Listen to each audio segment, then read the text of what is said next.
Drakkenheim was once the cosmopolitan center, the capital of Westmar, the location of the powerful monarch of the Von Kessels. Their line had been reigning for decades at this point.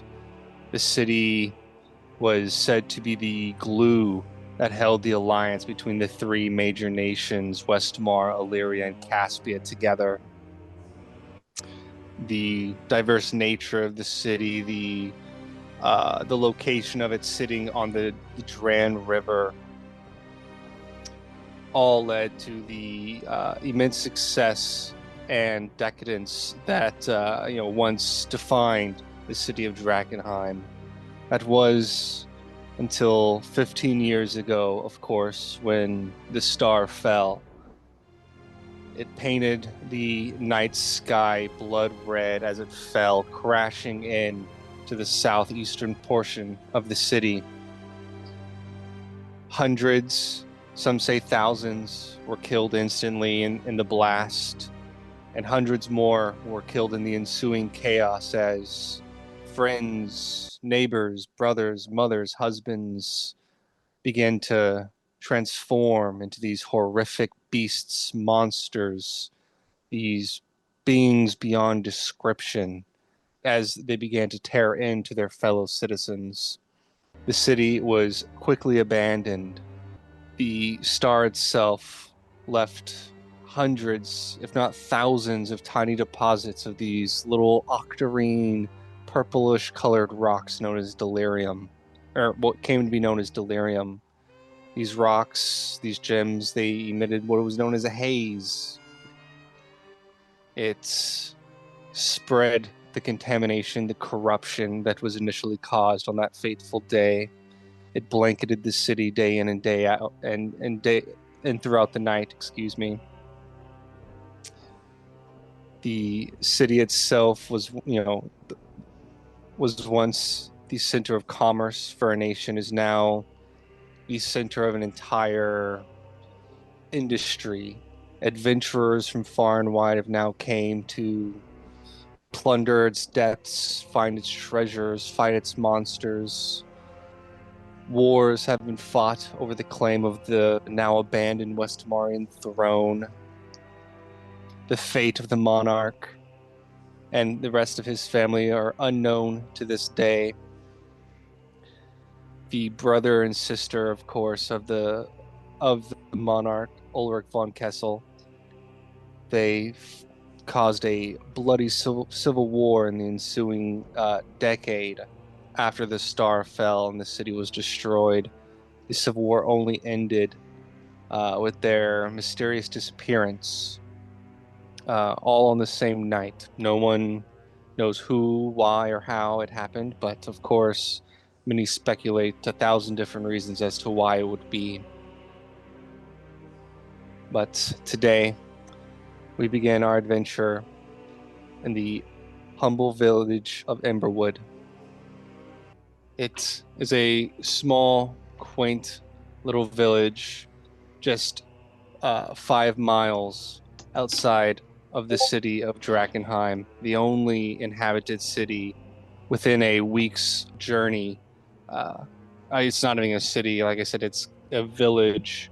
Only a few hundred people live here permanently. The vast majority of its populace is the adventurers that stay and travel through. But nonetheless, a few miles south of Drakkenheim lies Emberwood Village, a humble crossroads along Champion's Way, surrounded by forsaken farmsteads and dark pine forests. Many residences are abandoned and slowly deteriorating, with their windows and doors nailed shut. However, the village center is alive with activity. Conversation, laughter, and music resound from several taverns along the main thoroughfare. Amidst a bustling market square, a small crowd of adventurers, merchants, and prospectors busily traffic all manner of weapons, equipment, coins, covered treasures, and a few strange, glimmering crystals. Even the light of the sacred flame still glows within the modest stone chapel at the heart of the town. We begin at the Bark and Buzzard. 4 adventurers find themselves unknowingly at the beginning of a grand adventure with each other. For whatever reasons, they've all decided that today should be the start of whatever journey that they should need to go on in order to complete their goals. They all have lofty ambitions here in the city, but they've realized that they cannot, of course, do it alone, as Drakkenheim is a punishing place, not a place for the weak or the proud, but of the smart and cunning, the prepared. And the 4 of you have come to the realization, in what better place to find potential allies than the Bark and Buzzard. Nestled amongst the residential cottages of the village is the very popular spot for locals and adventurers seeking a peaceful and laid-back place to unwind. As you enter, you see a sign hanging above the door that depicts a cartoonish vulture feasting on the entrails of a bloodhound. Both seem to be smiling pleasantly. The public house is a cozy and familiar character. There's no true proper bar, nor any real walls separating the kitchen from the dining room. Instead, a few benches are arranged beside the main cask, and about a dozen round tables surround an inviting hearth. It's known that the Augsburg family has owned and maintained the establishment for a generation, even before the fall of the city. Karen Augsburg and her husband, Holgar, they are known to make fine home-brewed beer known as Ember Ale, and they serve hearty braised stews on Wednesdays with fresh baked bread daily. We start with a individual known as Seraphel Vaunt. Seraphel, would you mind describing yourself to us? Yes. So Seraphel Vaunt is a 7 foot tall, silver-haired, violet purple eyes, pale-skinned, and he has a raven sitting on his shoulder, and he wears a purple duster coat with brass buttons on it, and he sits in his chair and he's sipping on wine or whatever drink of the day the tavern is serving, and he has a book open, and he seems very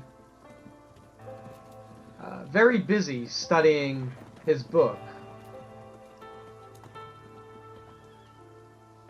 Seraphel, as you're sitting there, cup sitting in front of you, your open book, you go to grab the goblet to take a sip of the Ember Ale, of course, and right as your hand is about to clasp the goblet, you feel a familiar sensation in your chest. It's almost, we might describe it as kind of a heartburn sensation, kind of rise up from deep within, and it's very quickly release, and you just instinctually kind of snap your head over to the door as a very peculiar individual, a strange glint in the color of their in the way their skin reacts to the sunlight immediately catches your attention, and you feel a very familiar resonance within you. It's the same type of resonance that you feel whenever you come into very close contact with delirium. Finnian, would you mind describing yourself as you walk in to the Bark and Buzzard? Oh yeah, not at all.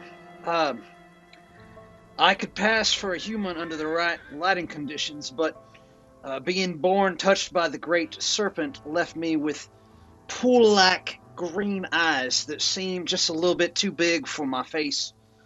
And my skin is tinged yellow with patches of iridescence all over it, similar to a scaly texture on my skin. My hair it hangs in tendrils around my face and is ashen and charcoal in color. My upper two incisors are just a little bit sharper than the other teeth. Although I've almost reached adulthood, I am husky for my age. I wear rough-spun trousers underneath the robes of my order. My outer layer of robes is adorned with the iconography of my god. It's a snake with wings, and it's coiled around a straight rod. And then around my neck, you can see the most holy symbol I could possibly carry, which is it's like a Celtic knotted snake eating its own tail.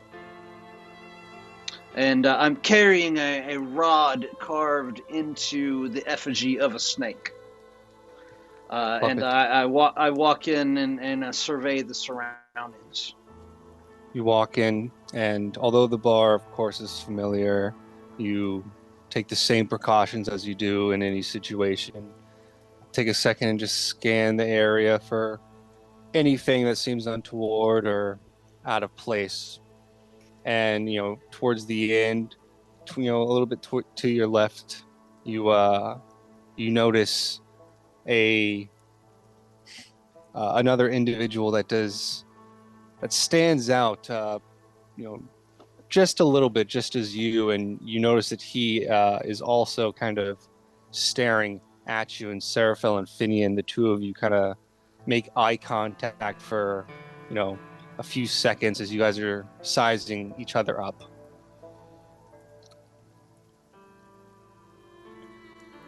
How would you like to proceed? I'll regard that fellow in the purple robes, and I'll give him a nod as I would to any other person that I got my attention. Kind of a look that says, "Hey, you and me are in the same club," and I'll go to the bar. So, you walk up to one of the Alesburg, whose Holgar is currently just kind of finished cooking something, as there is no real proper bar. And of course, as you approach, he kind of notices you, and this is Holgar, is someone who's very well known in the community, and as someone who's been here for well enough time, and who's probably been here a number of times as well, would be at least familiar with Holgar and the rest of the Alesburg, as they like to get to know their patrons as much as possible. But he regards you. Finnian! It's such a good to see you again, my lad. How are you today? Oh, I couldn't be better. Can you got one of those flagons of beer? Oh, of course. Amber Ale's coming up. And he turns around and he begins to pour it. And Finnian, you get another sensation of a individual that's kind of staring at you. You just feel the sensation of being watched, and you immediately kind of look back over to Seraphel, and he's got his head actually back into his book. But as you're looking there, you see a person kind of sitting in the shadows of the corner. Barbarossa, would you mind introducing yourself and describing yourself? Yeah. Barbarossa is in the corner. He's got a hood up. Kind of leaning back and smiling from ear to ear, which is kind of a little daunting because he wears dark leather with a black cloak. In front of him is two ales sitting in front, and he appears to be pointing towards the vulture and kind of cackling to himself. So yes, Barbarossa. You notice Finnian approach Holgar, and he's not someone that you've not seen this person here before, and for whatever reasons your paths have just not crossed. But he does not seem like the city's usual type of person. Definitely, this individual definitely catches your eye, and you kind of clock him. Immediately look back towards Seraphel, and bringing Seraphel to your attention as well. Is there anything you would like to do at this point, seeing the two of them? Yes. Barbarossa looks up at Finnian and smiles at him and says, "Hey, friend, come enjoy an ale with me. I'm celebrating." I will saunter over to the dark-figured man's table and have a seat with him.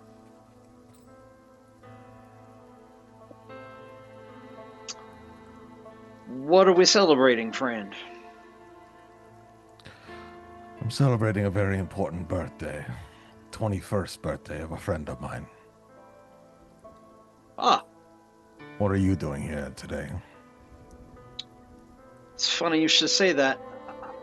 I'm celebrating my 15th year this week. 15. He kind of looks at you perplexed. I know I look older for my age. It's a little hard to tell. It's the bad skin. He looks you up and down, a little confused. He's definitely never seen a Yuan-Ti before. Well, Most people wouldn't have. I'm not technically a Yuan-Ti when it comes down to it. I was born to human parents. Really? Tell me more about it. Oh, well, you see, my birthday is the anniversary of the star that hit the city. And I was born at exactly the same time. Now, exactly the same time as that star fell. That's when I fell out of mother's vagina. And all of the village elders said I was touched by the Great Serpent. They took my birth and me looking like this to mean something special. Well, you most certainly are special. Your appearance is unique, and I assume you have unique abilities as well. Oh yeah. Have you heard of our god John Shit? Jean Shit. Jet. John Shit. Well, how do you say it, Theo? Don Shet. Shet. Are you John swearing? Shit. Are you swearing at me right now? John Shit. John Shit. No, and it doesn't sound like you're very familiar with him either. I just needed a clarification from the DM on how to pronounce. No, I'm sorry. Barbarossa is definitely a few drinks in, so anything you say will probably come off a little weird. He looks up at you and smiles and kind of takes in the room. As you begin, you kind of smile and taking in the room around you.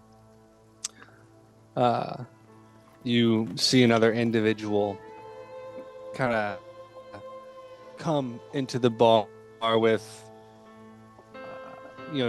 not like attitude, but just with a purpose, I should say. Heryn, would you like to introduce yourself? You would see me walk in. A common man, at first glance, they would take me for. Clothes of common folk. And with my sleeves rolled up, you do notice there are some runic scripture tattooed on me. And also maybe a little more fit than, many people you would see in town. I walk in and immediately I see people that I do not recognize. And in a place like this that I recognize so much and vested interest in knowing so much, this strikes me odd. However, I do go and walk up seeking the bread that has been essential for me for what feels like decades at this point. I would come in search of some bread. So, you of course walk in, and there are 3 specific individuals that seem distinctly unfamiliar in such a familiar place for you. One gentleman is incredibly tall, yet slender, and covered in robes that would indicate some sort of amethyst academy, all purple. Along with my bread, I will also be getting some ale, but I'll be packing some of that bread in some pouches that I have, opening them up, and it does seem like I might be rationing them or breaking them into manageable sections. That's probably something that you would notice. Yes, sorry about that, guys, but You're good. you approach one of the you actually approach Karen Alsberg, and she is of course familiar with you. Oh my goodness, Heryn, it's a fine day whenever you come and whenever you grace us with our fine establishment. What is it that I can get you? Are you hungry? A meal? It's a good day when Heryn and Karen are together. Yes. Good to see you once again. Don't let Holgar hear you say that. He doesn't like it very much, but nonetheless. Oh, that's okay. Keep that between us. Yeah, of course. She blushes a little. She says, yes, of course. And she kind of runs around to the dry pantry, and is only gone for a couple of seconds, and of course brings back she brings you 2 of the 2 loaves of the baked bread, which are more like large dinner rolls. And she says, I know you don't normally get the stew, and we normally sell it on Wednesdays, but if you don't tell, I won't tell. And she kind of hands you a small little piece of, or like a small little portion of stew as well. I must resist. I am currently fasting. I do appreciate this stuff. My grace. Well, of course. Well, just the bread. Just the bread. When you're done fasting and you want to fill that belly, you know where to come to. Come closer. Oh, and she kind of leans in. I'd nod over towards the table and say, "Who's that folk?" You're motioning towards Finnian and Barbarossa? At the table, yes. So, yes. She says, well, I've seen the gentleman that's he's got the peculiar looking skin. I don't know what quite to call it, but... And the hair. Why, yes, of course, but, whenever you have so many peculiar features, it's best to only call out one, I don't like to make our customers insecure about their bodies.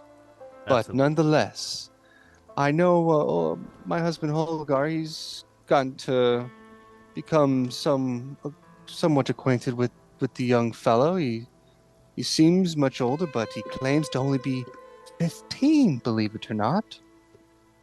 15. Holgar says he was born the exact second the the meteor struck. Can you believe it? The exact second. I mean, if you ask me, it's all a bunch of gobbledygook, but what can I say? I wasn't there. I can't tell you the truth, but that's neither here nor there. And the other fellow, he's been sitting here for quite some time, almost all day, but I couldn't tell you who he is, to be honest. He's just paid his tab at every round, or paid for every round upon delivery, and he's been a good patron thus far. Do you know them? I don't, but Karen, I appreciate your information. Thank you so much. Yes, of course.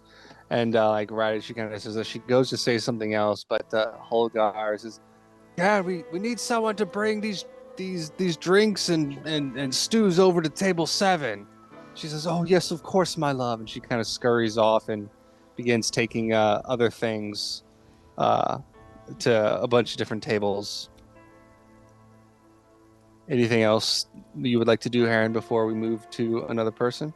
Yeah, I'm just going to take the bread pieces, and like I said, I'm breaking them up into manageable sections. They seem to be like symmetrical, or equal part.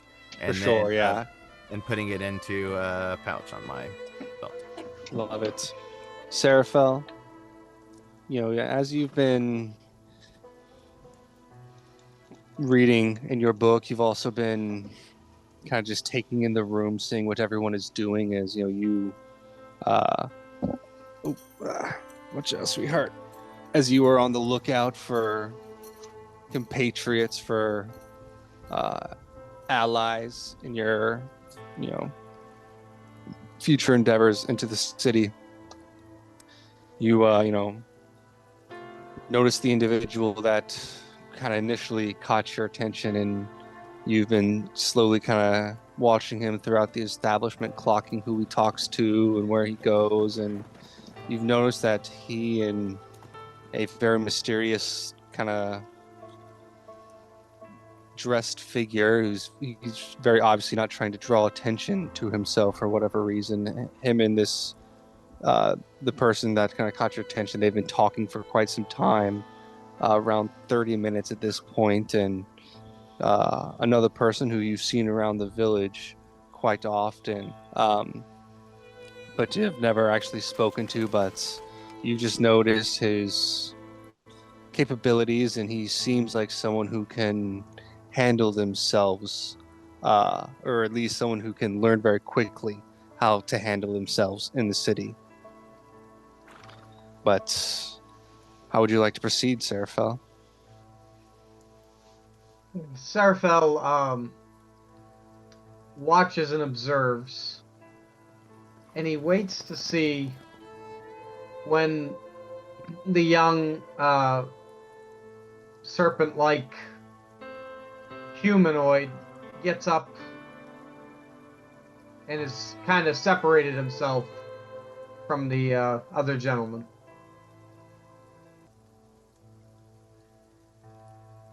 Finnian, was it? Yes, I didn't catch your name. Barbarossa. Very nice to meet you. Likewise. You from around here? I'm not. I wander from town to town. I'm currently on a quest, but we'll see where it takes me. Have you noticed anything about this town that seems unusual to you? Oh,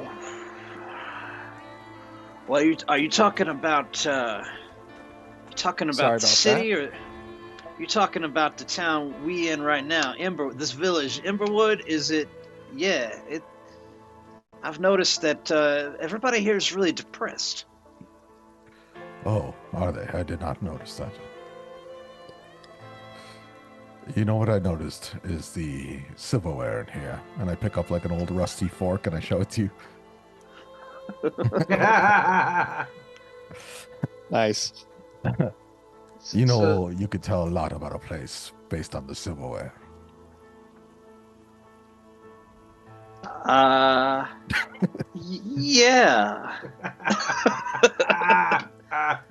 All right, you got I guess I never thought about it like that. Well, Uh, what can you deduce from this? Maybe the water ain't too clean that they used to clean it. And I take a piece of silver off the table and I examine it. And does it appear tarnished? Oh yeah. It's very clearly just been like, it probably doesn't get cleaned with soap every single time. It definitely gets like cleaned of all food debris and like smudges, but it's obviously just a like pure silver fork, and it's almost like blackened at this point. There's so much tarnish and little bits of rust kind of flaking on and off. You guys can hear me? No. Oh, okay. I guess it ain't worth stealing then. No, I would never steal from these people. I just noticed that they are stuck in the past. There's probably carelessness in this town, an unwillingness to move forward. You could tell a lot about the central taverns in a town. My eyes go wide with wonder as I feel like Barbarossa is my newest best friend. Heryn, you can see Finnian and Barbarossa kind of talking, getting a little chummy with each other, and Seraphel, you would notice this as well if you wanted to take time to approach, but their kind of conversation is kind of has kind of abated a little bit, and they both kind of sat back a little bit and have slowly kind of taken a sip of their drink, and they're both kind of just like looking around, almost trying to think of the next topic of conversation. Heryn, Seraphel, what would you like to do? Seraphel, his anticipation has waited long enough. He's been waiting to see if the serpent-like humanoid had isolated himself from the humanoid that he's sitting with. Seraphel immediately slams his book shut, gets up off the table, his big 7-foot body stretches out, and you can hear his knees and his back crack as he stretches. And he stands up, his silver hair with a tinge of violet purple his glows and flashes back over his shoulder as he stands up and he walks towards the table. And he puts his hands down and he bends in and he looks at Finnian and he says, "I need to see it." Oh my. Show me it. I didn't know You're a tall drink of water, ain't you? I didn't know you had friends, Vivian. I've never seen this man ever before in my life before I walked in here. Who are you, sir? And what do you demand to see of mine? It must Heryn. not. And he looks around. As he looks around over his shoulder, and he looks back at Finnian. Heryn, you've kind of been watching that table for a little bit, and you clocked the 7-foot tall gentleman kind of slam his book shut. And now the Bark and Buzzards, it's got a decent amount of business. It's not slow, but it's not crazy packed. But the slamming of the book and the sun kind of standing up definitely kind of quieted the establishment a little bit. And then, coming to the table with a fair bit of, not aggression, but just with, with purpose. And, you kind of saw and, I don't think Seraphel necessarily yelled it, but you definitely saw this individual demand something of Finnian. Is there anything you would like to do before their conversation progresses? Yeah, I feel like in a space this small, his voice carried pretty large.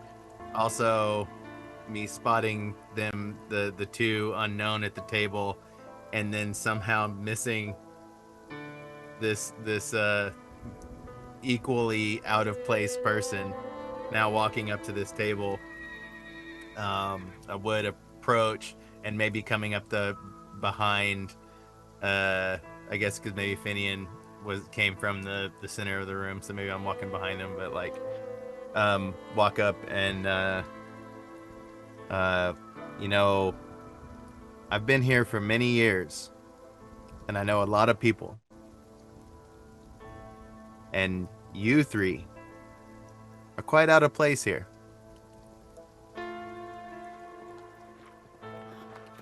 Finnian, I think you have another admirer. Especially you, I Who do seem you to point be, to, Heryn? Finnian. Okay. I seem to have drawn some undue attention upon myself, and I'll stand up and I'll back away a little bit, And I'll sort kinda of step trying away to too.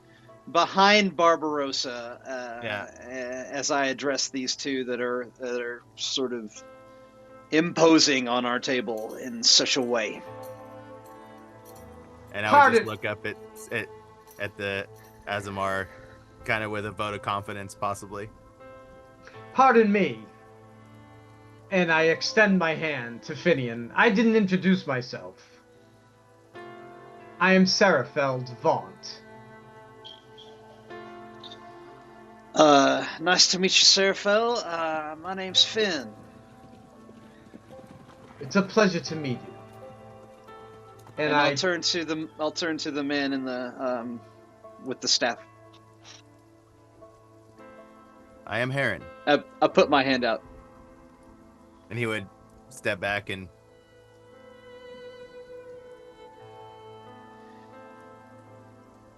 And you, Yeah. sir? And what is your name? I look at Barbarossa. Before we go any further, DM, can I like try to get a gauge of like these two people before I interact with them? For sure.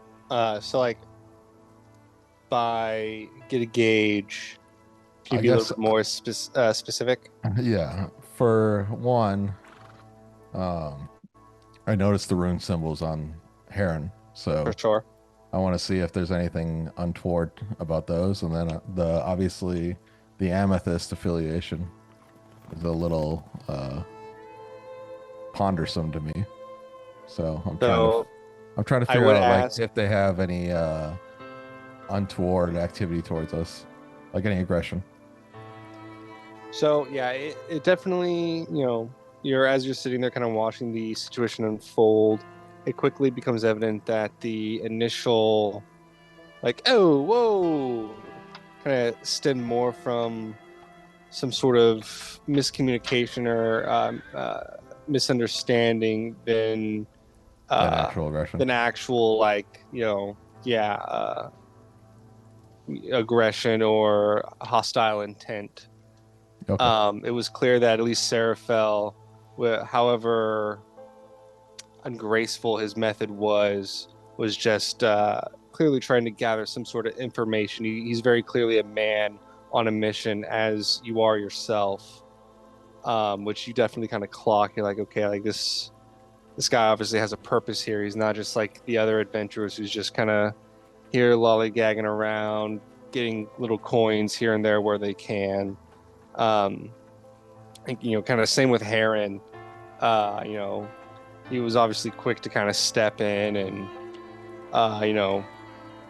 made the claim that he's been here for years and wasn't acting like a sheriff, but definitely you could tell that he instantly kind of takes some pride, at least in this very small community that is Emberwood, and perhaps that might kind of extend out to the larger city of Drakkenheim itself. Maybe he has some sort of deeper connection to this city that all these things are kind of going through your head all at once. But they don't seem important, but they they're more interesting than the vast majority of folks you've met thus far. Okay. While we're, I'm sorry. Go ahead, Barbarossa. Yeah, I was just gonna say I reach out my hand and I give him kind of like a Roman handshake where I reach in a little more and I give him a shake. And I say, Barbarossa von Vizier at your service. You're shaking my hand?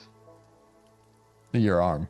He grabs your forearm. As you shake my forearm, you notice that up my arm comes out through my my duster coat that I'm wearing. The sleeve kind of pulls back a little bit, and you notice these markings are of glowing violet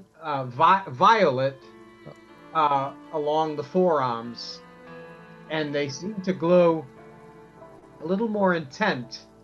They were glowing a little more intent as I was closer to Finnian. As I got closer to you, they kind of subdued a little bit as I shake your hand. You could see me like noticeably like my visual attention like is like locked on his arms. I'd like to inside check the big fella to see if I can figure out what it was he was demanding I show him. Sure. Go for it. First roll of the game. Yep. 24. Whoa, is that 19. It's like, dang, is that a crit? So I am honestly not too sure because I don't know what Seraphel was demanding you to show him. I can relay so that. I'm going to go ahead and give the result of this. See, I would imagine a 24 is a successful insight check. Now, Bemis, you don't have to outright explain what it is, but perhaps the intent of the message, or maybe the goal of the information, or but I would definitely say he might glean something from this. But I know as much as Finnian does at this point, so I'm gonna have to ask you to relay some information for us, please. Seraphel finishes shaking Barbarossa's hand and leans in a little closer to Finnian and says again, and you see the cracking like markings that are branching up his arm on both sides of his arms as the sleeve starts to expose his hand as he wants to shake your hand, and he comes in closer and he says, "So Finn, will you show it to me? Because I know you have it. You must know what I'm talking about."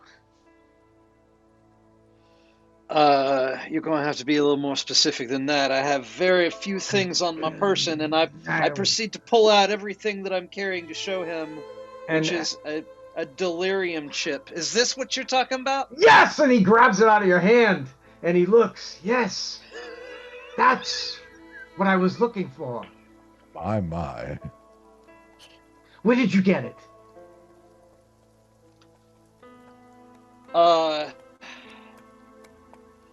Yeah, it came to me with my background selection. I found it somewhere. Found it. We need to go find more. The stuff is worth money. I thought I could trade it for some armor or something. It's worth a lot more than money. It's worth everything of my essence. It's worth power. It's worth magic. We need to find more of it. And what do you do with it? Well, that is no concern of yours at the moment, friend. I'll sell it to you if you got the coin to pay for it. 10 Right silver. How much would you sell it for? Finnian kind of says, I'll sell it to you. you guys realize that your attention has kind of been pulled in to the table. It's kind of like you guys have kind of made like a little circle around the table, and your attention has kind of been drawn outward. And it isn't until you hear the kind of strumming of a lute, and it kind of you all snap your head back, and you see a halfling. And, he's got very greasy hair. It's kind of like slicked. It's parted down the middle and then slicked down to the sides. It goes down to about his chin, and it's very like evenly cut either way around. Slick black hair. He's not a halfling. He's a gnome.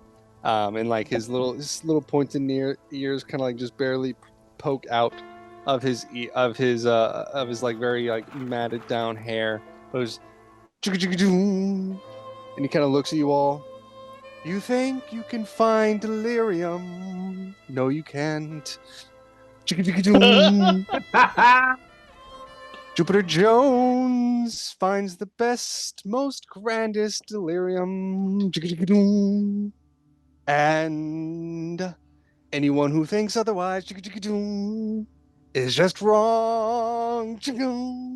And then he just like starts like going in to more of just like a constant like melody on his lute, and then kind of like literally almost as if he like planned it. He comes out from behind this gnome, and the only reason why he was able to kind of cover this figure was that he was literally crouched behind the table, and he shoots out.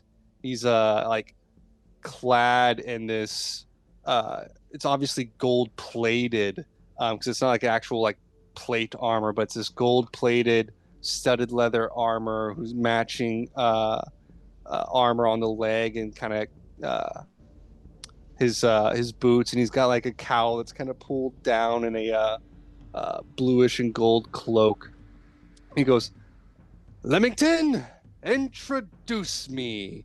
And as soon as he says "introduce me," the little lute solo that he's strumming stops, and he slowly puts his lute down, and almost like in a saluteful nature, "This is Sir Jupiter Jones of Caspia. We have come to this city to claim its treasures, to bring its glory back to the name of House Jones. And Sir Jupiter Jones," and he kind of points real hard, like so hard that his fingers literally like shaking with intent, "is going to be the one to bring it all back to Caspia." And Jupiter Jones just kind of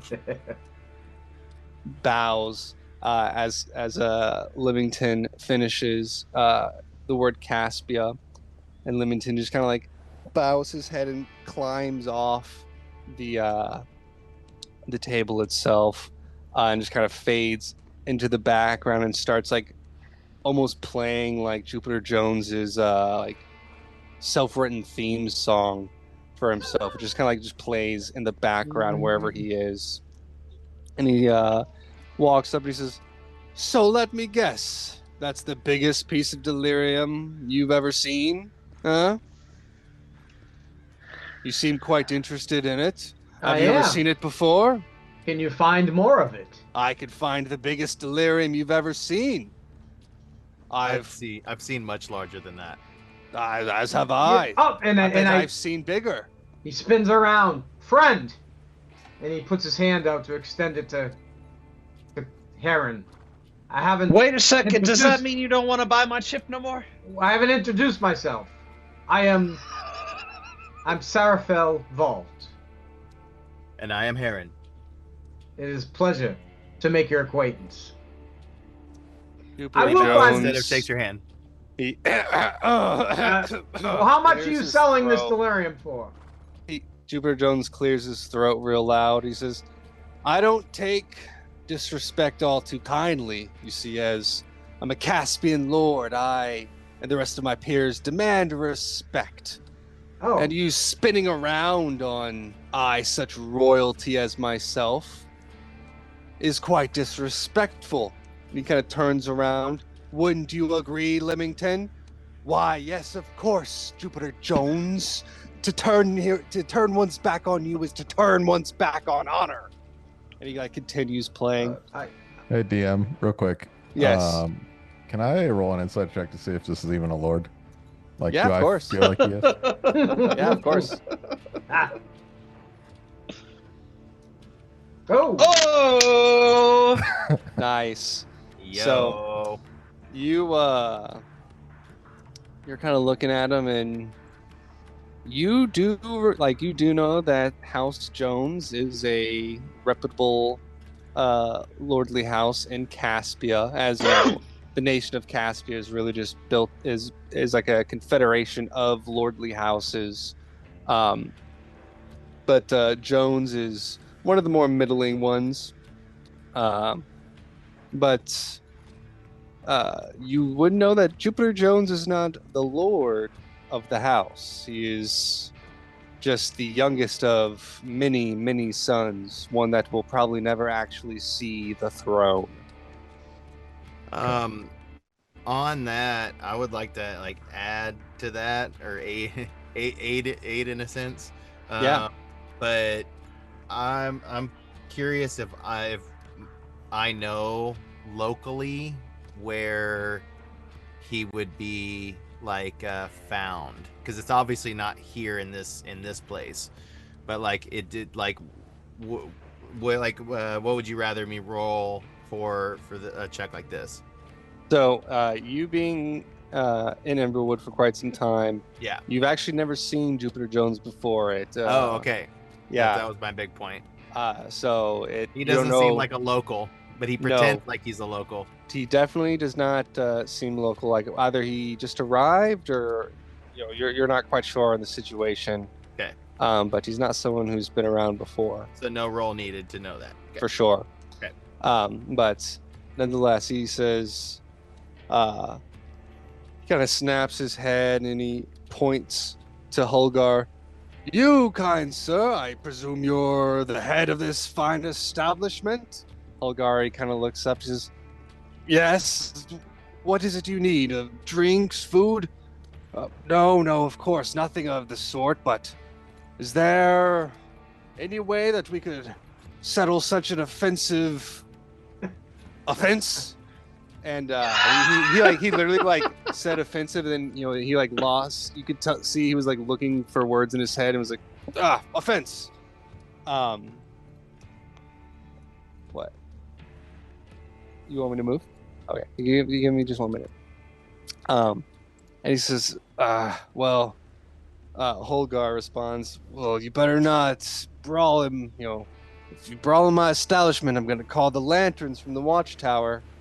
But you can settle your bets with the old rattle can out back. And Heryn and the four of you kind of immediately know the term old rattle can. It's a mysteriously reanimated suit of armor that just kind of sits out back of the Bark and Buzzard, and it's almost just kind of like a boxing dummy, kind of shadow boxes and there's shadow fights, and anytime it gets destroyed, it miraculously kind of builds itself back together. And Holgar explains this to Jupiter Jones, and he says, that would be a perfect mechanism to resolve such an offense. I bet that I will be able to destroy this old rattle can in less time than it would take your strongest man. Deal? I'm in the middle of a transaction. Excuse me. None of this matters anymore. What really matters is the offense of my honor. Real quick, I lean into Finnian and I say, are we hallucinating? He says, now, unless you intend to offend further, then we can go down that route, but I would prefer to resolve this now before we get to real splitting of the hairs, one could say. Seraphel again spins back around and looks at Finnian. So, how much did you want for the delirium? Do you got 30 gold pieces for it? No, I have 5. Is that good enough? It's done. No, it's worth at least 10. You hear like a slam as Jupiter throws his fist down on the table, right as Livington kind of hits a chord and says Fury. And he says, you, and you will regret the day that you insulted the honor of I, Lord Jupiter Jones, the future winner of the King's Moot, and the one who will bring the glory back to Caspia. And he kind of turns around and flourishes his cape and throws up his cowl. And like you can see, like his cowl kind of finishes the house insignia that's like hugely emblazoned on the back of his cape. And he almost like as he's brooding, kind of strolls out, clearly trying to sort of aura farm, as it would be called. And Livington, he just kind of stops in the middle of the doorway, right as Jupiter Jones kind of passes the threshold of the establishment, and says, "You will rue the day. You will rue the day." And he just you just hear him as he's like slowly walks away, strumming a tune, just singing "You will rue the day." Holgar kind of turns to you all. Did you know him? I'm not from around here. I've never seen that man before in my life. Did he say his name was Jupiter Jones? I think that is what he said.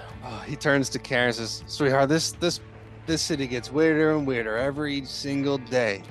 And he just kind of turns around. She says, "Yes, well, we have another order of stew, so chop chop." And he says, "Oh, yes, dear." And he goes back to making stew, leaving the four of you alone at your table. Jupiter Jones just walked out feeling rather insulted by the four of you. And of course, Livington... You already made an enemy. With judgment like that, Yep. He's sure to fail.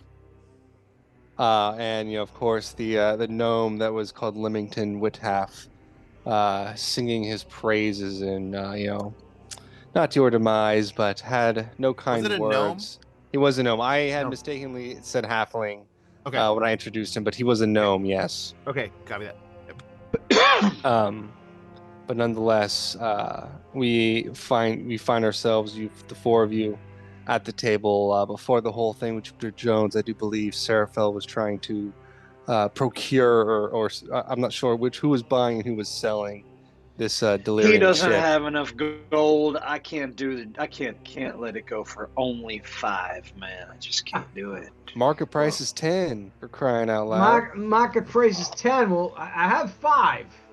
And Well, you don't. You come back and see me when you find 5 more gold pieces. well, now, maybe okay? we could go find some more together. Where did you find this? I found it on the outskirts of the city.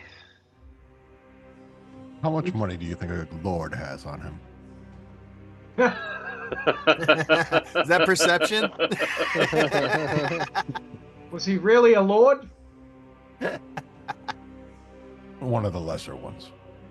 A lordling. He's no lord around here, I can tell you that much.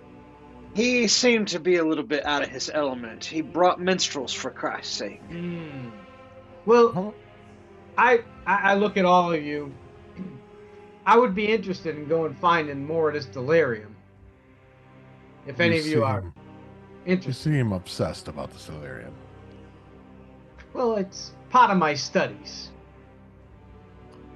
He's Inside one of those check. amethyst. He's one of those Amethyst Academy mages. They love this stuff. They're the one. I hear they're the one. They'll pay a lot of money for this delirium. They buy it in large quantities. I've heard. Really? Yes. I didn't Good night, get big to guy. Love you. I didn't get to explain that, but Sleep yes. well. We So you It's just our- got Bye. I love you. it's my life study. delirium. Yes. Did you know that Finnian here spawned from delirium? Interesting. I Yeah, wouldn't. tell them all about it. I wouldn't say that. I wouldn't say that. I told you that. That's what my village people said. The cowboy and the Indian and the cop and the leatherman, they all said that my birth was something special just because coincidentally was born at the moment of the star hitting that city, and on account of my strange appearance. I don't know that I'm delirium born. I would have to say more research is needed. Agreed. The meteor? Maybe we could go see where that is, the crater, because I was a child when that hit. You come from town, the city. You come from the Drakkenheim. I've lived here. I've practiced magic here in the Amethyst Academy, and they took me in when I was a child. I have no recollection of my parents. Long before the fall. I don't know what happened to them. Long before the fall, is that right? Well, I was found as an infant here on the outskirts of Emberwood Village, the night the meteor struck. So you're 15 That would years make old you too. the same age as me. What am I, a school teacher? How old are you, Heryn? Yeah, he's like, I'm 12. No one in the village claimed me. So the Amethyst Academy did, and they took me in, raised me. Well, I have been here since before the strike. And I remember that day. I can't bear to think of it now. But yes, I've been here many years, seemingly much more than these two. And you? I look at Barbarossa. What about you? I used to live in Drakkenheim. Back in the day. Would I know? Would we know each other, potentially? Roll Is that to me. me or the DM? Barbarossa, roll me a insight check with advantage. Por favor.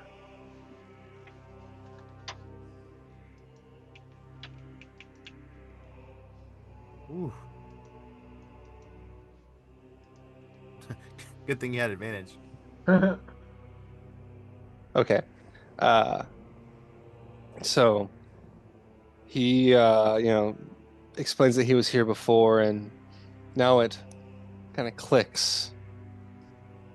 You actually have seen Heryn before in the halls of, your master's estate. I won't spoil who that is or what, or what their purpose was, but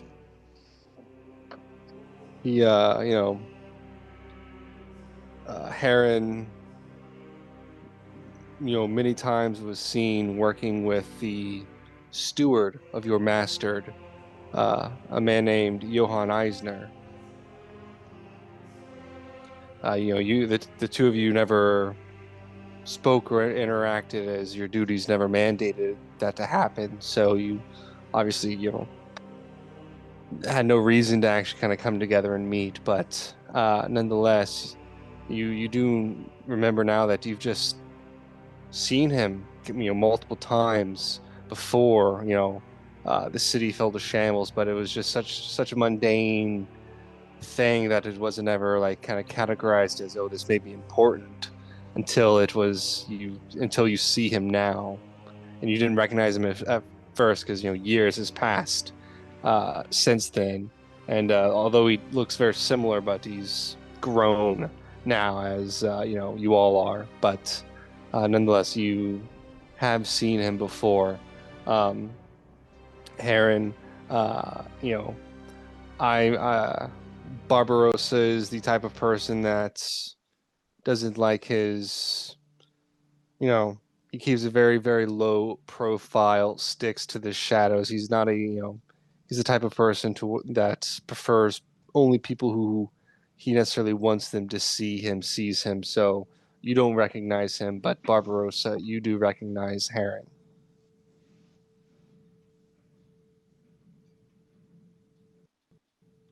Interesting. Did I have a gauge on what he did? Was it anything like? No, like it's difficult to tell. He could have done anything from being Johann Eisner's like assistant. I wouldn't say his like main personal assistant because you didn't see him together all that often. But you definitely, it's probably, now that you're kind of thinking back to it, it's probably safe to say that he was at least within the personal retinue of Johann Eisner.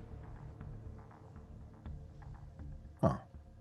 So like definitely within like his inner circle, but maybe it's kind of difficult to tell whether or not he was his number 2 man or number 4. Like it's like inner circle, but where in that kind of inner circle, it's difficult to tell. Okay. I kind of take that in and I brush it off a little bit. I look down and then I look up and I smile and I say, "Can we all celebrate this birthday with me? And then talk about our dreams and aspirations for a bit." Yes, that sounds like a good idea over a cup of stew and some drink. Happy to join in. So as the 4 of you, kind of get to know each other a little bit more, some time passes, and Seraphel, you get a message. Someone sending a message via the message spell, or the messaging, whichever one it is. Mhm. But a unfamiliar voice, but a voice you were expecting to hear nonetheless. Seraphel Vaughn, this is River.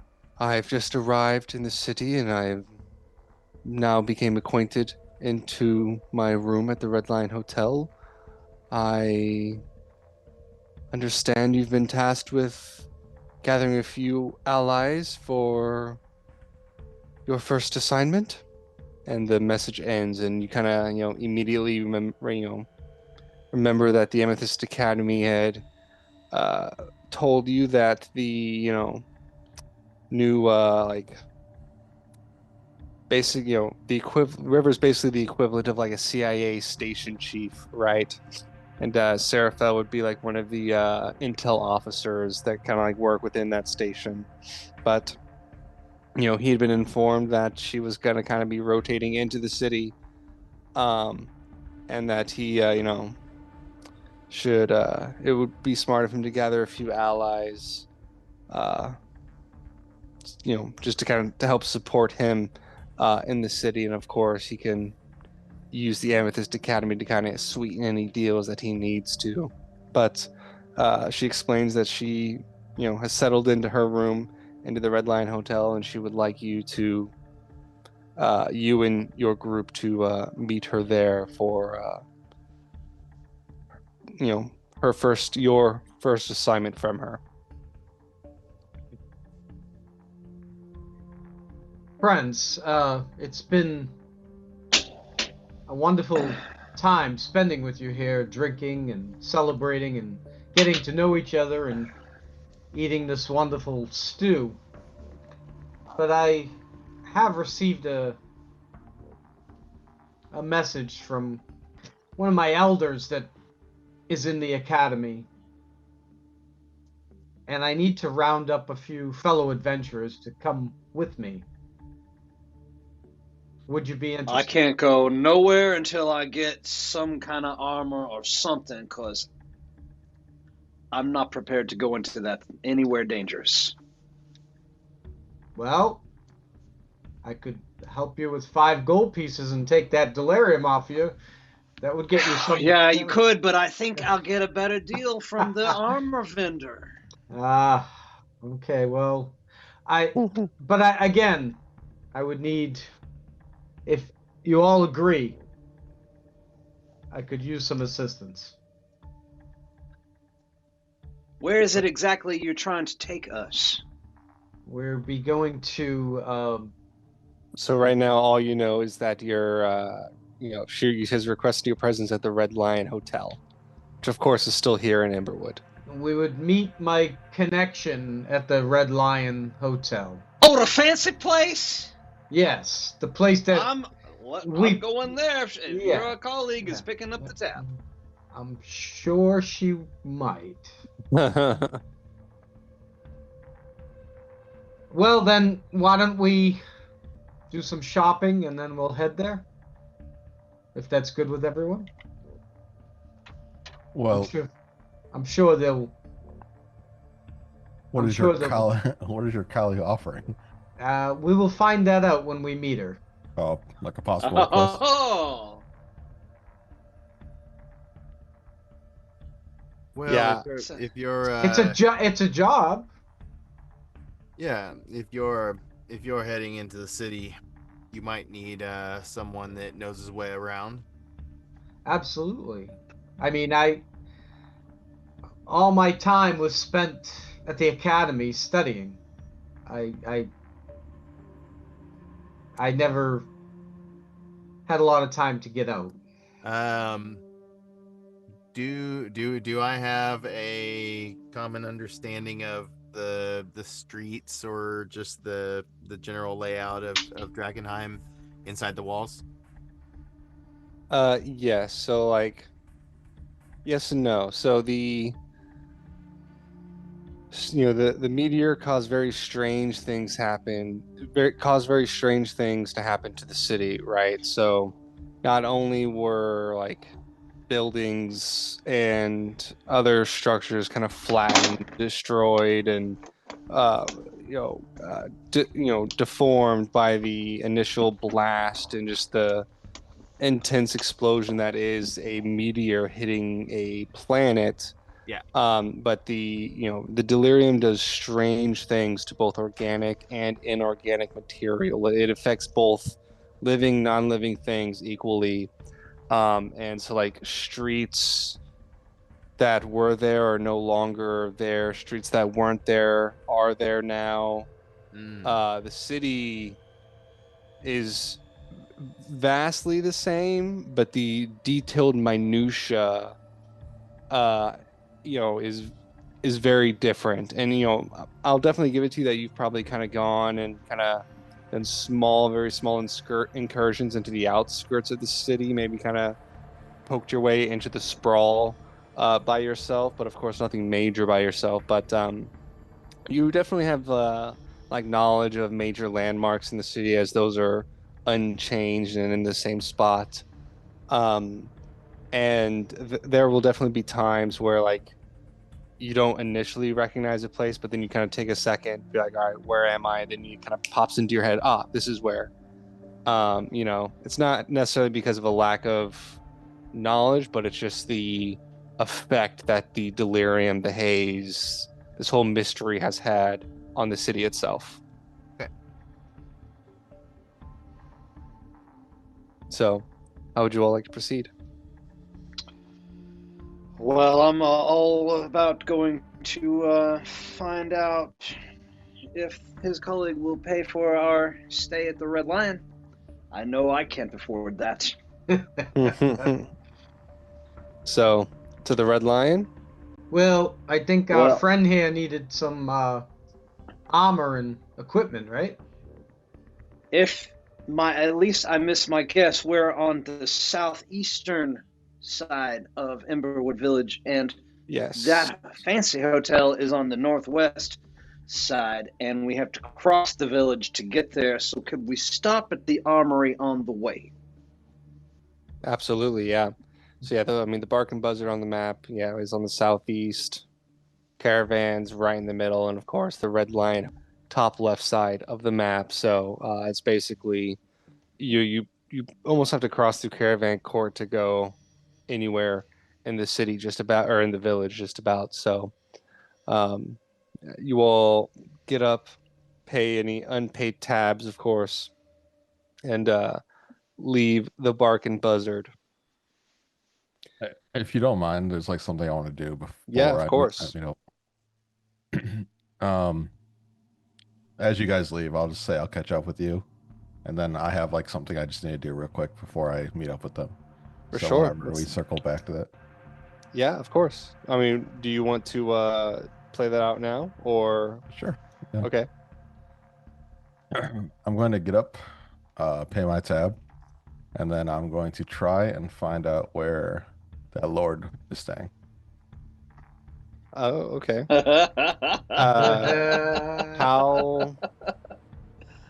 How would you like to go about that? Like, are you trying to you just you wait a second, let the party have a decent enough sized berth, and then step out of the Bark and Buzzard and just kind of survey the land to see if you can find them, or no? What's the play here?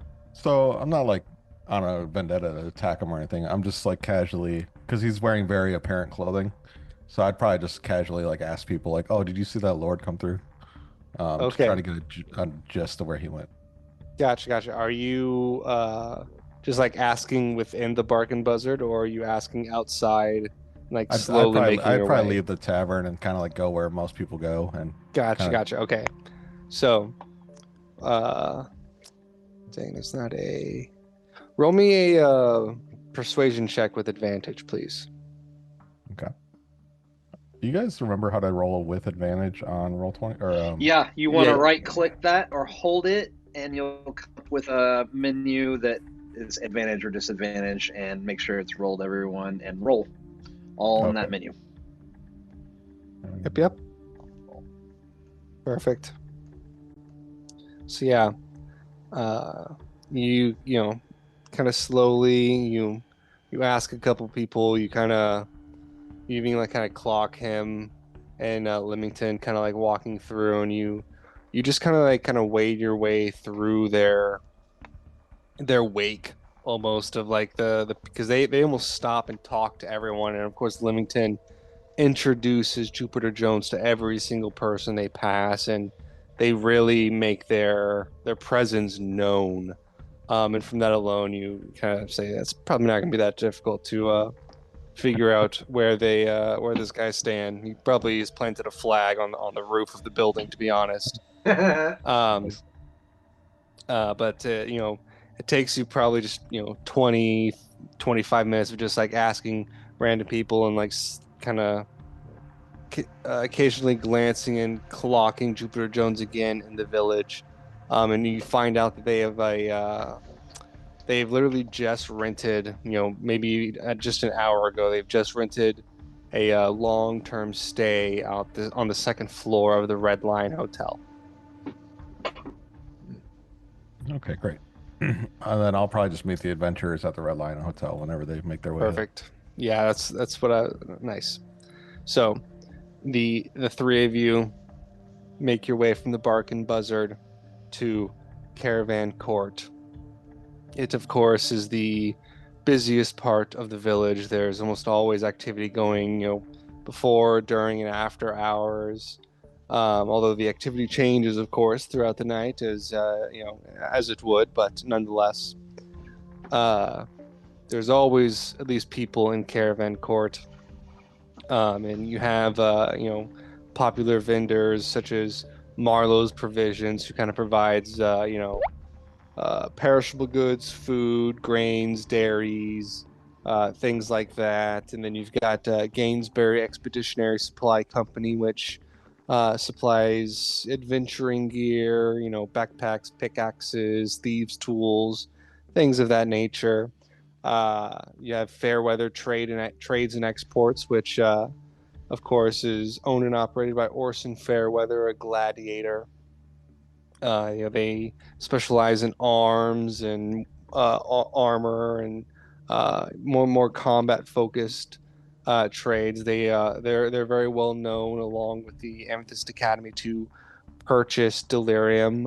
Although it's known that Fairweather Trades and Exports doesn't tries their darnest to not give 100% market value, but of course everyone can be talked down. There is of course a very peculiar man who never seems to leave his trailer, never seems to close up shop, always seems to be welcoming and ready for a conversation of any subject, really.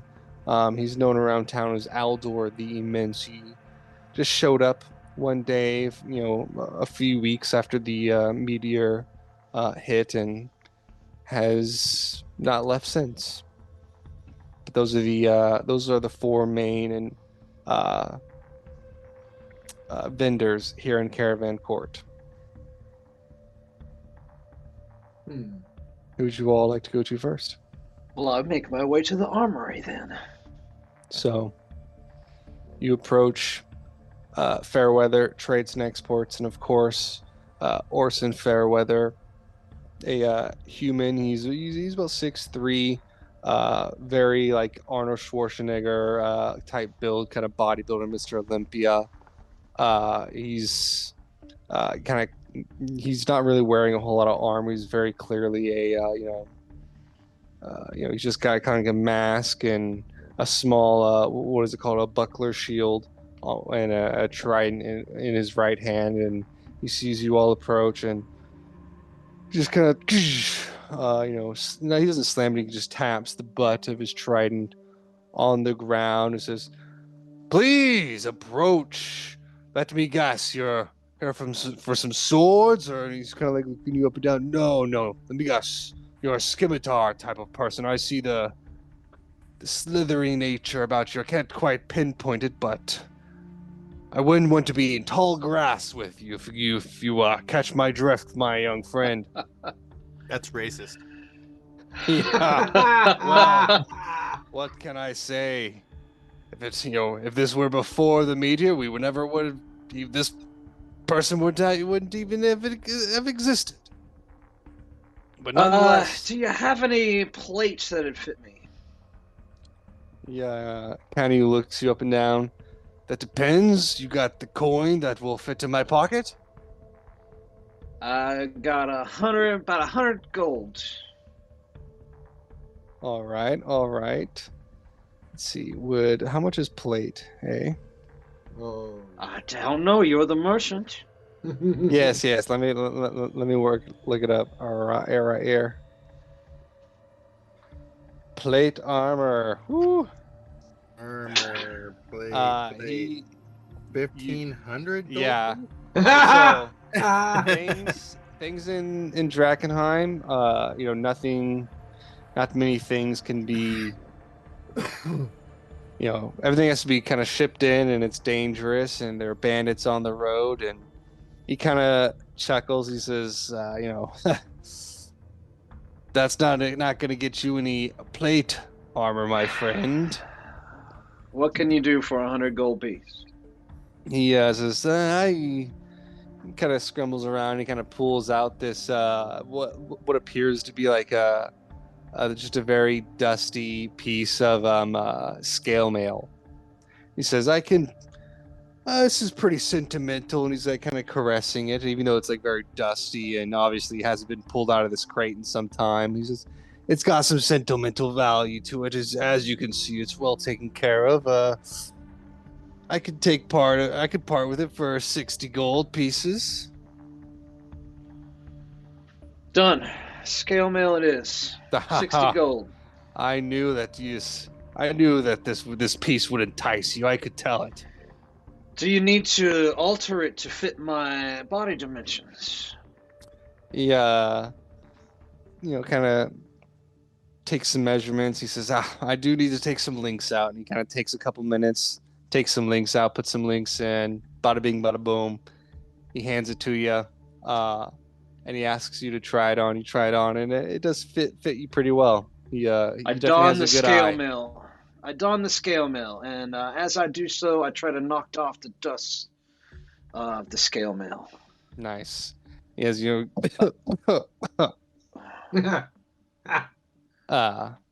and he kind of looks to Seraphel and Heryn. Anything I can entice the two of you with? No, my academy equipped me. I'm Oh, very well equipped. yes, I would hate for a sharp sword to get in the way of your wooden stick there, my friend. I am looking for some crafting supplies. He kind of scoffs and says, "Well, I'm probably the wrong person that to buy from then, unfortunately. Seems I so. would go Armin over there," and he kind of points towards Gainsbury Expeditionary Supply Company. Says he might be able to help you, although he's not much of a crafter and as much of a climber, but he might have something for you. I just need some material. A friend who's equipping himself would probably need some kind of a weapon or shield or something. Do Are you know? going to pay for that? Oh, well, don't you still have money? Someone's keeping tabs. You still have 40 gold pieces, right? Were you able to magically see into my coin purse? No, I can do math.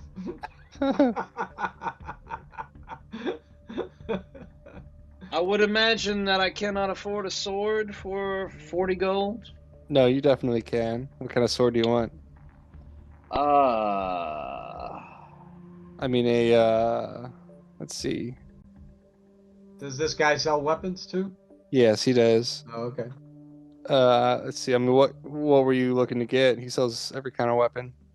I'm proficient with martial weapons, and being a cleric. Well, I'll tell you. Do you have a slingshot? Ew, that's not what I was expecting you to say. Of course, the slingshot is not in the PHP. Why is it not? I think they got Stupid. the other kind of sling, right? Oh, like a sling. Is it called a sling? Well, I'm looking at I don't think it's a martial ranged weapon. It may be a simple ranged weapon. That's why it is. Yes. But he does. He sells it for 5 silver pieces. Okay. I'll take one of those and some darts to go with them. Yes. The darts are 10 copper pieces. Yes, I'll take those. And I'd like to get. Is a battle axe a martial weapon? Yes. Yes. That's the one with the 2 blades on it.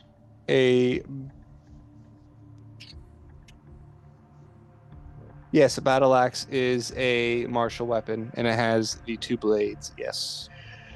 Do you have one of those for sale? Yes, that is for 20 gold pieces. Done. The done deal. So 20 gold for the battle axe.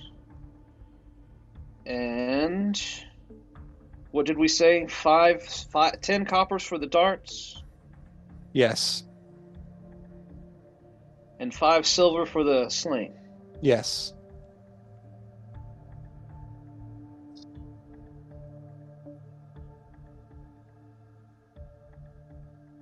You good? Can you make change? Yeah, he can. Yeah. I hand him a 1 gold piece to make some change. Yeah, I don't know the conversion rate, but feel free to. I'll figure. Yeah. Feel free to put however much money you should have after paying. But he gladly hands you over your merchandise, and he even sharpens the battle axe for you, making sure it's so sharp it'll cut when you look at it. Ooh. But he kind of like looks at the 3 of you, and once he sees that the other 2 of you aren't buying, kind of like turns his attention to kind of like almost trying to look over you into the crowd around and beckoning for more customers to come and look at his wares. How would the 3 of you like to proceed? I would gesture towards that the climbing supplies Yes. company. Gainsbury I'll Expeditionary Supplies. Yes. I'll follow behind Heryn in my new scale mail. How loud am I? It does give you disadvantage, and you're not like super loud, but if you're not conscious of the way you're moving, you definitely cling and clang around. As we walk, I look back and I say, "Scales on scales." Nice. But you approach Armand Gainsbury. He's kind of a bespeckled and like beanpole shaped human. He's very like slender, tall. He's got spectacles on, very short hair that's kind of spiky, almost. He's got all manner of climbing and adventuring gear all on his person, and on the table itself is everything he has on his person and more. And he like kind of sees you all approach. Oh, let me guess. You're going into the city, mining delirium, plunging the depths of the ruins? What's it gonna be? What's it gonna be? We can make a deal. I love the deals. I love them. I'm looking for some odd pieces. I bet I've seen otter. I need a piece of strong leather. And I need a 10-foot piece of some sort of strong chain. He looks you up and down. The leather, eh? Are you one of those? Yeah. I'd look back at them and be like, that's not what. But yeah, we got that. If you a little bit more specific on what you need it for, I might be able to direct you to a more applicable product. I don't think this product exists. I think that I need to make it myself. Oh, an inventor, I see. Yeah, okay. What's your most current project? I'm curious. Yeah. Well, I spend a lot of time alone. Have spent a lot of time alone. And so I'm just looking to create something that can be found, a weapon of sorts. So I'd rather not say right now.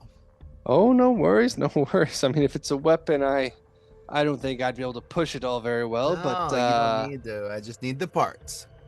yes. Well, I think I might be able to come across. Yeah. I got that stuff for you. Okay. And a price. Well, you see, number one rule of negotiating: never drop the first deal. So, how much you think these pieces are worth for you, huh? I would only imagine a couple of silver. Oh, if only imagination were the real world, eh? He looks at you and he chuckles. He says, this has been fun. I'll give it to you, let's say for a gold piece. Help me out and I'll help you out. You're lucky that all I have is gold piece today. He says, I could see it when you approached. I can hear the jingle of coin from a mile away. They say.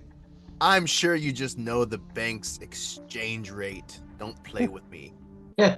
He chuckles and kind of gives it to you all, and he kind of hands you a little pamphlet.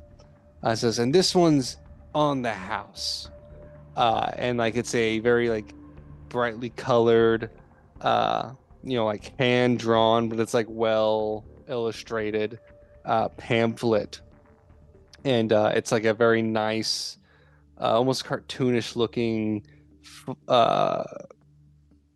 image of a delirium crystal, and it basically just says all you need to know on the front. And he says the wife drew these up for adventurers such as yourself, and I would hate to see someone, or hear someone say I saw this weird guy covered in leather in the ruins, and I would know who it was. How much for that pamphlet for the Delirium? All you need to know about it? Oh, this one's on the house, but normally we sell it for 1 gold piece. I already paid the man, Finnian. But we'll take so another. Are you going to take the pamphlet? I mean, I would snatch it out of his hand before he would pull it back. He put it on the merchandise that you buy. I said this is from him. Yeah. I was like, this came with what you said. I mean, yeah. Don't get another gold piece out of my new friends here. Well, I'll ask you this: do you have a nice leather backpack for sale in this establishment? Yes, of course we do. Of course we do. And Would you take a couple of silver pieces for one of those? Yeah, literally goes, couple of silver pieces? This is fine leather, handmade. You think this is just grown on trees here in Drakkenheim? Well, how much would you like for a backpack of this caliber? Well, my baseline, and these are nice, but still baseline. But 4 gold pieces.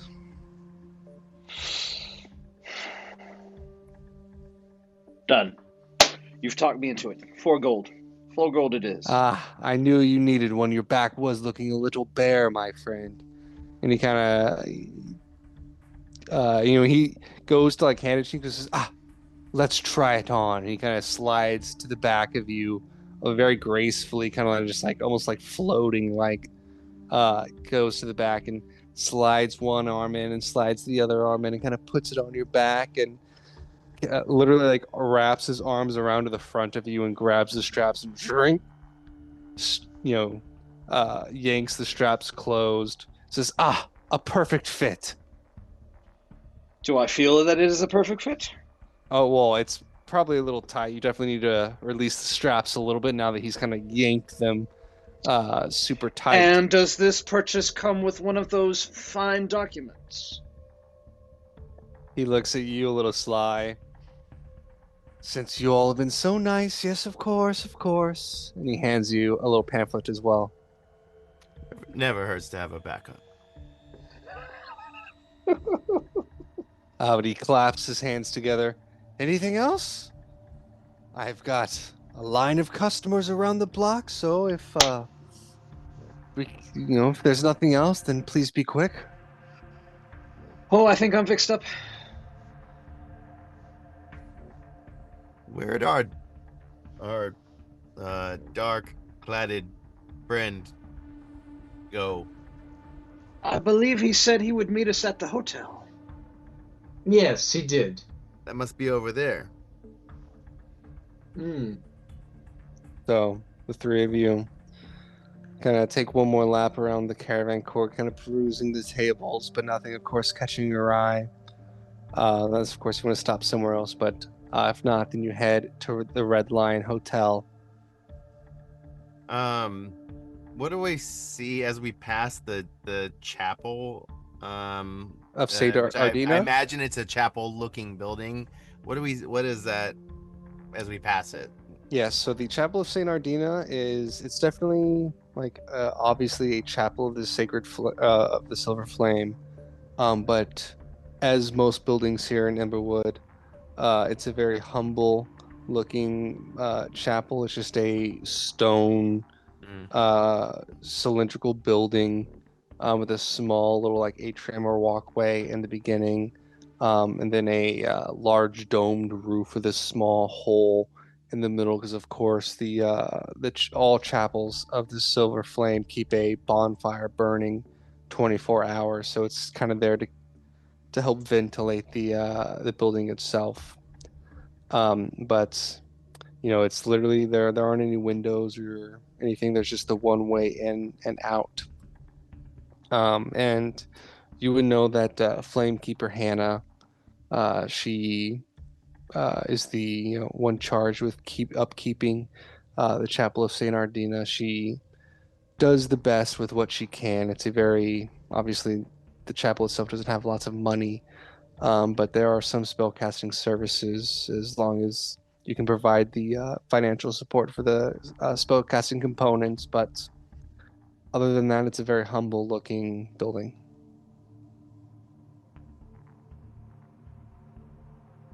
Anything else?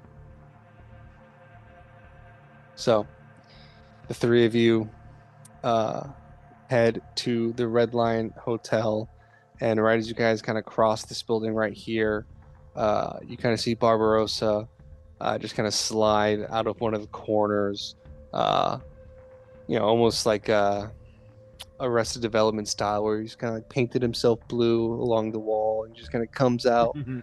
But Gene Parmesan. yes, but nonetheless, Barbarossa kind of joins you all right as you guys are about to come in to the Red Lion Hotel. Is there anything you guys want to talk about before you go into the Red Lion Hotel? I would just ask them, were you able to get everything you needed? Yes, I believe we did. Got a few things, yes. So we're good on funds then.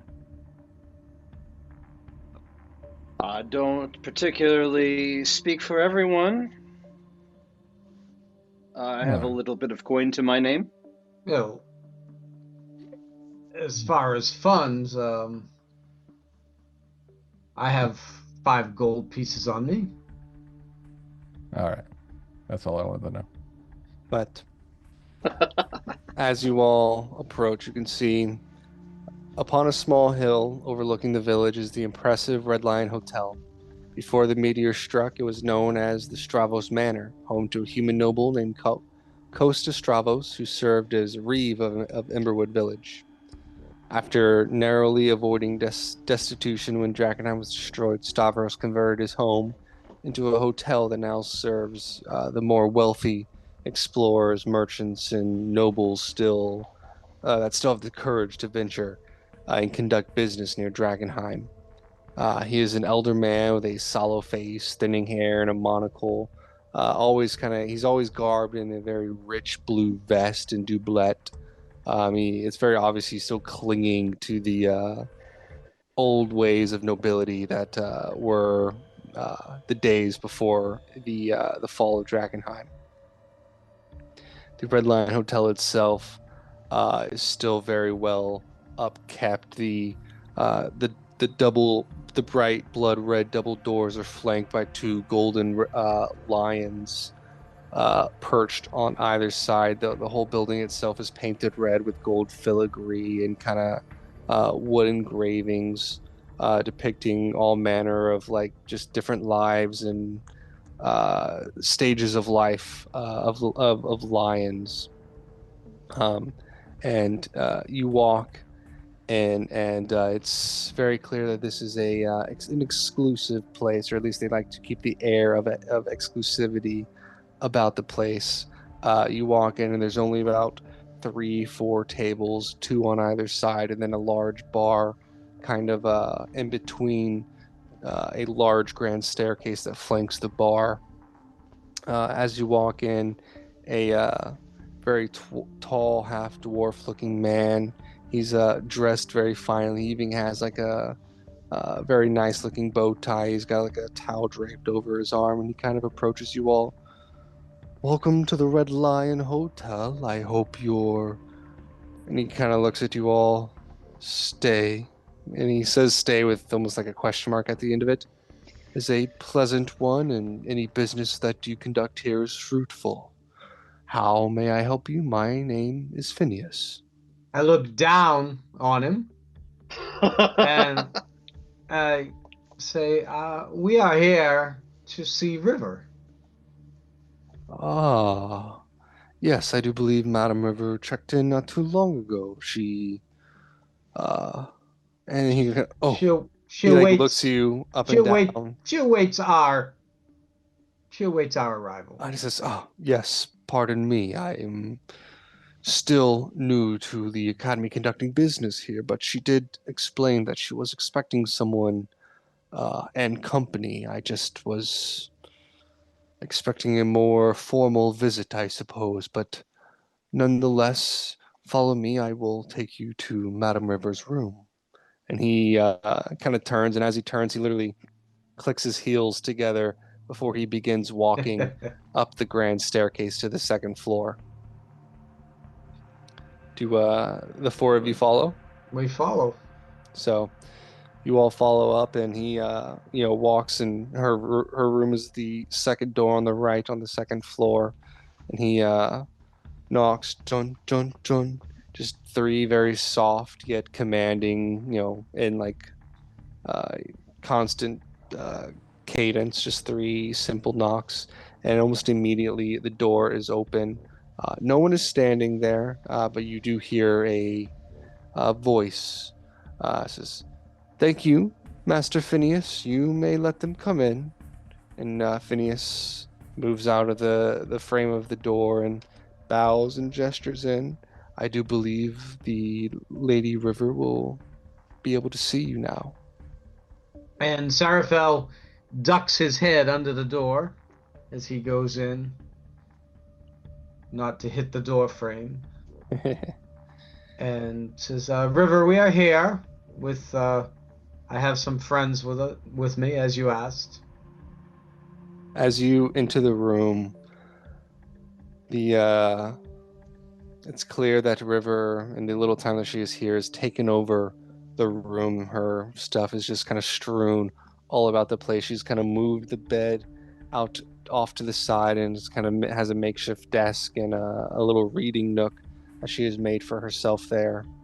So yes, you see sitting at her desk is River, a tiefling mage. She is a short woman, seemingly in her late 20s. Her attire is practical and professional. A hip-length purple jacket with a high collar and belt, and belted at her waist are several pouches and pockets. She seems to wear 5 rings on her right hand. 2 oddly shaped dark brown horns sprout backwards from her flowing blue hair, creating the impression of 2 boats at sea. River has spotted brown skin and impish features. Her teeth are a tad too sharp, and her tongue is just a little bit too long and slightly forked at the end. It's slightly unsettling and a little off-putting whenever the woman smiles, but she looks at you and gives that wide grin smile, and her forked tongue just kind of slithers out for a second, and then coming back into her mouth. "Ah, yes, Mr. Seraphel Vaunt, it's a pleasure to finally meet you. I have heard you've done quite wonderful things with magic at such a young age." And she looks to she begins to say something and then looks to the other 3, and "No matter, but as you know, I am the new operating grounds chief here in Drakkenheim for the Academy, and I've been told that you are one of our most promising field agents here in the city." I learned under Eldrick Starweave. Runeweaver. Yes. Starweaver, yes.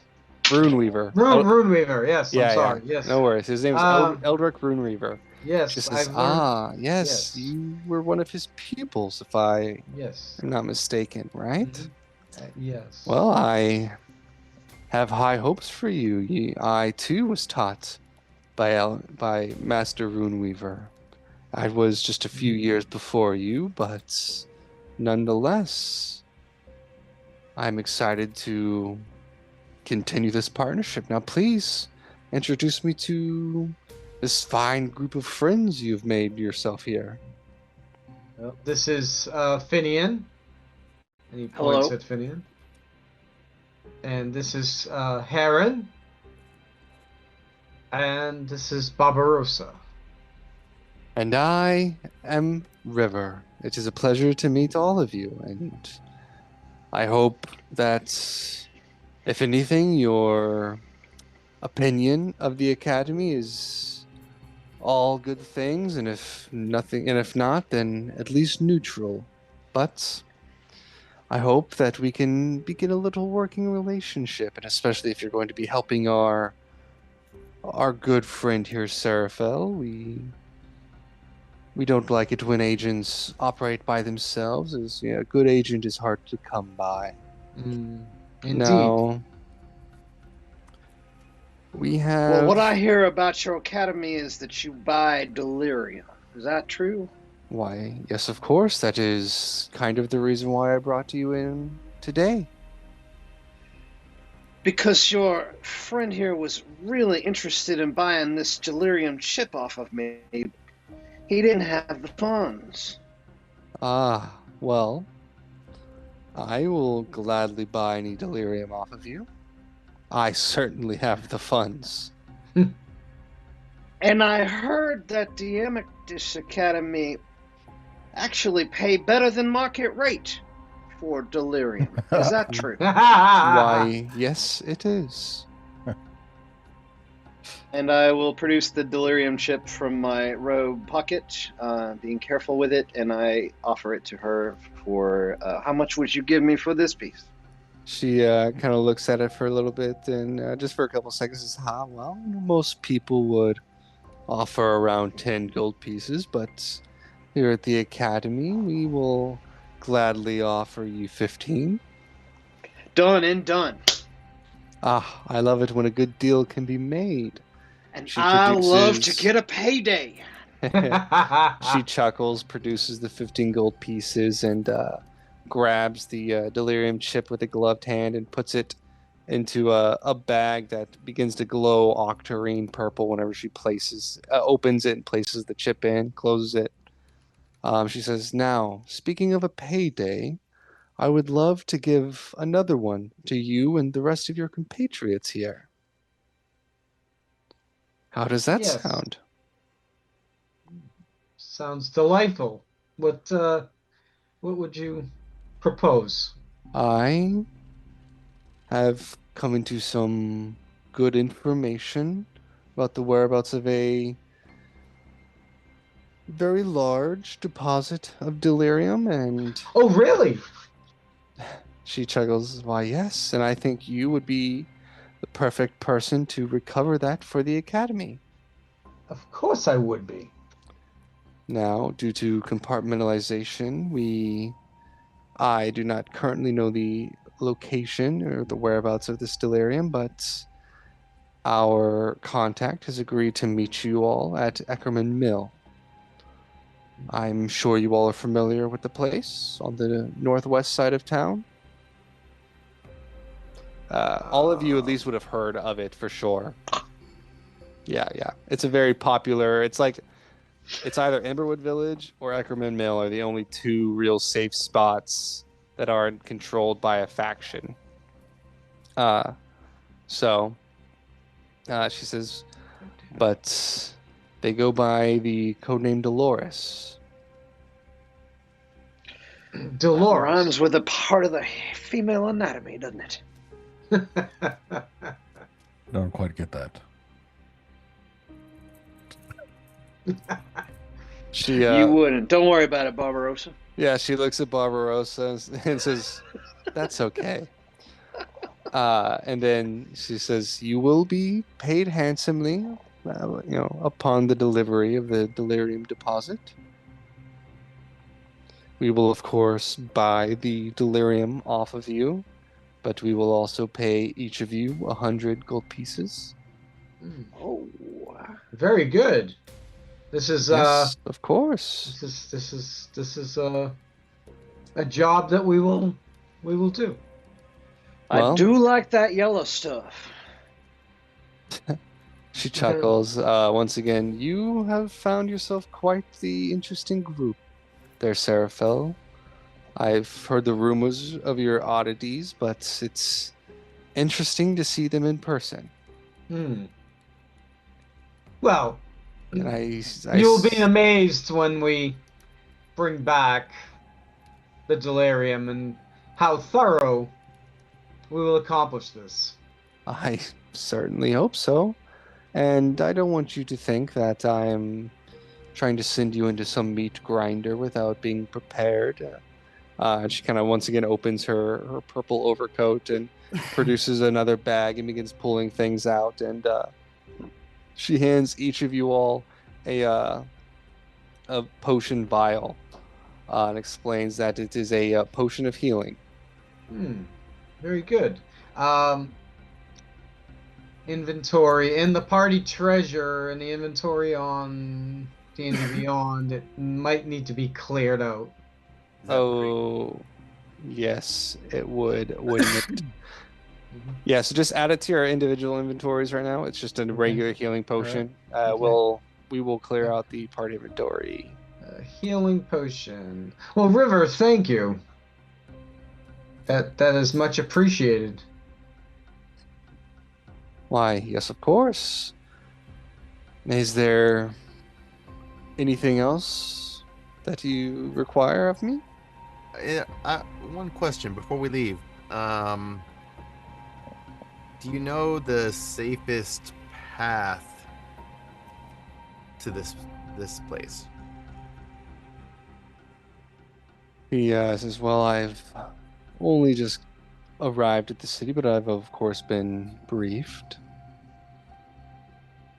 She explains that, Eckerman Mill is, if you're looking at the map right here, is in the top west end of the map. And you all are currently at Emberwood Village, which is at the very bottom east part of the map. So, you guys are literally have to travel to the opposite corner of the map to Looks get like there. quite a ways.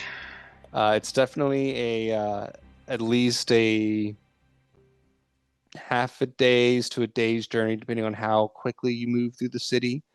But she says, if it weren't for the Duran River, you could bypass the city entirely. But the Duran River is the real obstacle to pass outside the city, as it is 400 feet wide and, about 200 feet deep at its deepest as well. And it's a very fast moving river.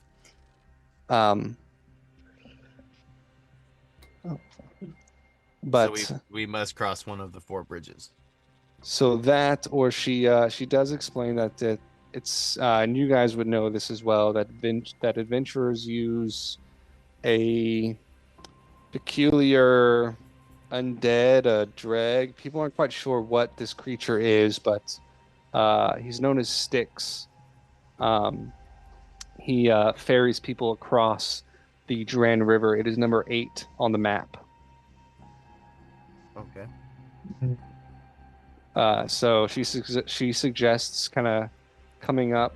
The best way would to kind of come up through the spokes here, making your way straight to Styx's, and then through the sprawl to Eckerman Mill. That's right. It's going to be a difficult journey, I gotta say. It's kind of scary. I hope our big friend here has got some tricks up his sleeve. Just to clarify, 100 gold to get to Eckerman Mill, then more money once we complete it? She says, well, we normally do payment upon delivery, but if incentive is something you need, then I can give you each 50 gold now. And then you will receive the other 50 upon the delivery of the delirium, and then we will buy the delirium off of you on top of that as well. But from what you're saying, the full amount of the delirium you're going to buy is going to dwarf that $100 payment per each person. She explains that she's not, she takes her informant, basically, he likes to exaggerate some things, although his information is reliable. He likes to make it seem that, his information is a little bit more important than it may be. So she's not she's trying not to get her hopes up, but The delirium that you all find could be worth a pretty penny. Well, So the 50 now, plus 50 on completion, plus however much this cash is worth. Yes. Better than going rage. And the 50 now would help us procure some more items or armor or weapons at the caravan there, the circle. Well, I believe I'm all fixed up for adventuring now. I don't need to go shopping again. Okay. But nonetheless, she produces that same pouch of gold that she produced earlier and hands each of you 50 gold pieces. All right, putting that on my character sheet. That's going to go to the church. Doesn't it always? I have one more. I have one more request. Yes, what is it? Do you have a quill and a piece of paper? An interesting request, but I do believe I can part with those. Why is it that you need them? As she asks that as she's handing them to you. I just need to leave a note for a friend. Interesting. Do you need me to hold the note for your friend? Deliver it? No, I'll deliver it to his room myself. She kind of, almost like a dog, whenever it kind of peeks his head to the side, she does the same. She shakes it off. Is there anything else? I am quite busy. I'm still getting myself acquainted to the city. No, I think we are good. We thank you, River, for your hospitality is what my friend is trying to say. Yes, your kindness. Well, I thank you for your courage. Not many would willingly venture into the ruins. You'll be surprised what we can accomplish. I certainly hope so. I can speak for myself, as I am Rune Weaver's I'm one of his finest students. That is what I've heard, but I will say the city, I've heard, has a way of humbling us all. But nonetheless, I wish you all luck. I would hate to hear of your deaths. That you won't. We promise. And she kind of smiles at you all, and her impish tongue kind of flicks out once again, and she puts her head down and begins writing on the parchment that she has before her. We'll take our leave. And I spin around, and I put my head out. I duck my head out the door. As you all leave and walk your way down and out of the Red Lion Hotel, you all exit the building and are now faced with a choice. Is it time to venture into Drakkenheim for the first time as a group and face its dangers together, or is there still preparation to be done? But I think that is a good spot for us to end this evening.